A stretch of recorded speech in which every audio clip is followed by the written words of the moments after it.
Hi students, this is Vishnukumar. இன்றைக்கி நம்ம என்ன கிளாஸ் பார்க்க போகிறோம் அப்படின்னா, என்எம்எம்எஸில் வந்து எப்படி ஒரு கொஸ்டின் பேப்பர் எடுத்தோன்னா நம்ம ஆன்சர் பண்ணலாம், ஒரு எப்படி பார்க்கலாம், அந்த மாதிரியான விஷயங்களை பார்க்கலாம்.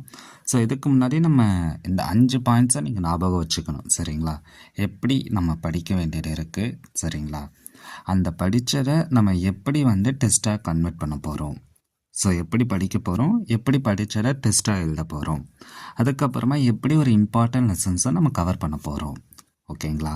அதுக்கப்புறம் நம்ம அந்த இம்பார்ட்டன்ட் லெசன்ஸை கவர் பண்ணி இந்த டெஸ்ட்டில் படித்ததை வச்சுக்கிட்டு நம்ம எப்படி நோட்ஸ் எடுக்க போகிறோம். அப்படி நோட்ஸ் எடுத்த பிறகு நம்ம என்ன பண்ண போகிறோம்னா, அதை ரெகுலர் டெஸ்ட்டில் நீங்கள் எப்படி அட்டன் பண்ண போகிறீங்க, ஸ்கூலில் வைக்கிற டெஸ்ட்டாக இருக்கட்டும், இல்லை நான் க்ரியேட் பண்ணுற டெஸ்ட்டாக இருக்கட்டும், இல்லை நீங்கள் என்எம்எம்ஸில் ஏதோ ஒரு டெஸ்ட் எழுதுவீங்களே, அதை எப்படி அட்டன் பண்ண போகிறீங்க, அப்புறமா அதை எப்படி ரிவிஷன் பண்ண போகிறீங்க அப்படிங்கிற டாபிக்ஸை தான் நம்ம இந்த ஒரு கிளாஸில் பார்க்க போகிறோம், சரிங்களா? ஸோ இப்போ நீங்கள் இதில் என்ன புரிஞ்சுக்கணும் அப்படின்னா, இதை முதல்ல ஏன் சார் நம்ம பண்ணணும் அப்படிங்கிறத நீங்கள் புரிஞ்சுக்கணும். ஸோ இங்கே பாருங்கள், ஸோ இந்த 5 பாயிண்ட்காக தான் நம்ம இதை பண்ண வேண்டியது இருக்குது, ஓகேவா? ஸோ என்எம்எம்ஸில் கேட்க போகிற இந்த டெஸ்ட்டில் கேட்குற கேள்விகள், ஒரு சில கேள்விகள் வந்து கொஸ்டினாகவே ரிப்பீட் ஆகலை, சரிங்களா? இது வரைக்கும் ஒரு 2லேருந்து 5 கேள்விகள் அப்படியே ரிப்பீட் ஆகிருக்கு. ஸோ இது ஒரு பாயிண்ட்காக. அப்புறம் ஒரு லெசனை நம்ம 20 பாயிண்ட்டாக எடுத்து படிக்கிறனால நம்ம அந்த லெசனை இன்னும் நல்லா இம்ப்ரூவ் பண்ணிக்கலாம், நல்லா படித்து வச்சுக்கலாம், அதுக்காக. அப்புறம் அந்த லெசன்லேருந்து நோட்ஸ் வேணும், அதுக்காக. அதுக்கப்புறம் நீங்கள் பார்த்தீங்கன்னா நம்ம டெஸ்ட்டை எழுத போகிறது வந்து கரெக்ட் அண்ட் ராங் ஸ்டேட்மெண்ட்ஸ் தான், ஓகேவா? ஒரு கேள்வி கரெக்டாக இருக்கான்னு ஆன்சர் பண்ண போகிறீங்க, இல்லை அதே கேள்வி தப்பாக இருக்கான்னு ஆன்சர் பண்ண போகிறீங்க. அதுக்கப்புறமா ஒரு சில டீம்ஸ், அதாவது இப்போ ஒவ்வொரு லெசன்லேயுமே இதுதான் இம்பார்ட்டன்ட், இதுதான் கேட்குறாங்க அப்படிங்கிறத நம்ம டெஸ்ட்டை வச்சு நம்ம கண்டுபிடிக்க போகிறோம்.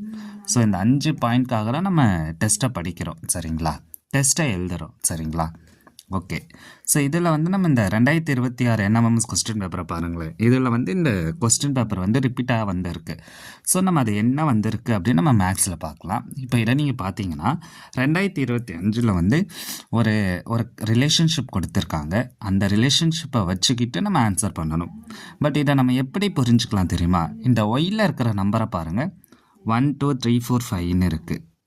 மேலே இருக்க நம்பரை பாருங்கள், 2 4 6 8 10 அப்படின்னு இருக்குது. இப்போ 1 2, இப்போ இதை வந்து நீங்கள் செகண்ட் டேபிளாக கன்வெர்ட் பண்ணுங்கள். செகண்ட் டேபிள், சரிங்களா? 2வது வாய்ப்பாடு. அப்போ 2 2 2 4 3 6 4 8 5 10. அப்போ செகண்ட் டேபிளில் வந்திருக்கா? அதே மாதிரி இந்த வருஷம் கிட்ட என்எம்எம்எஸில் பாருங்கள், 3வது டேபிள். அப்போ 2 3 6 4 3 12 6 3 18 8 3 24 5 3 30.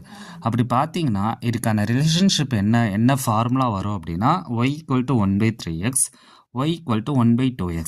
அப்படின்னா என்ன சார் அப்படின்னா, இப்போ ஒய்யோட வேல்யூ என்னன்னா 1/2 × x. அப்போ எக்ஸில் நான் 10 கொடுக்குறேன். அப்போ 1/2 × 10னா 2 5 10.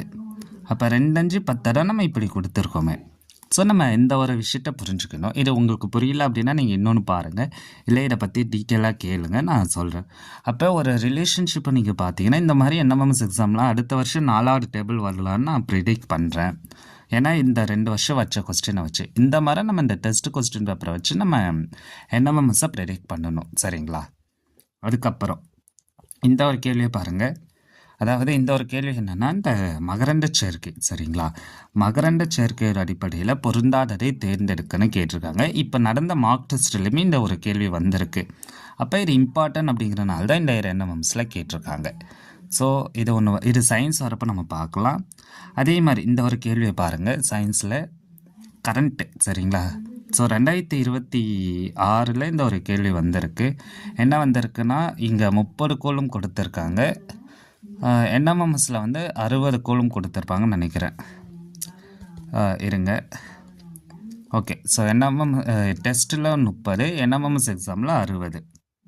அப்போது 20 இது அதிகமாக இருக்குது. அப்படின்னா இங்கே ஆன்சர் என்ன வந்திருக்கு? 0.25. அப்போ இங்கே பார்த்தீங்கன்னா 0.5 ஆன்சராக இருக்கும். இப்போ இந்த மாதிரி நம்ம ஒரு கன்க்ளூஷன் வரணும் அப்படின்னா நீங்கள் நிறைய ப்ராக்டிஸ் எடுத்துருக்கணும். அது என்ன மாதிரி ப்ராக்டிஸ் அப்படின்னு நம்ம பின்னாடி வர கிளாஸஸில் பார்க்கலாம். சரி, ஓகே. ஸோ நம்ம இதோட இப்போ இந்த ஒரு வீடியோவை ஸ்டாப் பண்ணலாம். இதுக்கப்புறம் ராக்ஸன் சாயில்ல நம்ம எப்படி இந்த ஒரு மார்க் டெஸ்ட்டை அப்ரோச் பண்ணலாம் அப்படின்னு நம்ம இதுக்கப்புறம் வரப்போகிற இதோட பார்ட் 2 வீடியோவில் பார்க்கலாம். ஸோ இப்போ சொன்னது வரைக்கும் என்னென்னு பார்த்தீங்கன்னா, ஒரு டெஸ்ட்டு கொஸ்டின் பேப்பரை எப்படி நம்ம ஐடென்டிஃபை பண்ணணும், என்னென்ன புரிஞ்சுக்கணும், என்னென்ன ரிவிஷன் பண்ணணும் அப்படிங்கிறத என்னோட கிளாஸோட பிளானிங்கை நான் உங்ககிட்ட சொல்லியிருக்கேன். இதுக்கப்புறம் நம்ம ராக்ஸன் சாயிலோட லெசனில் அடுத்த வீடியோஸில் நம்ம ரெகுலராக பார்க்கலாம். ஏன்னா ரொம்ப லென்த்தாக போவேன்னு நான் பார்க்குறேன். அதனால தான் இவ்வளோ சிம்பிளாக நான் இதை முடிச்சிருக்கேன். டவுட் இருந்தால் கேளுங்க. சரிங்களா? இப்படி தான் ஒரு டெஸ்ட்டை நீங்கள் அனலைசிஸ் பண்ணணும். Thank you students.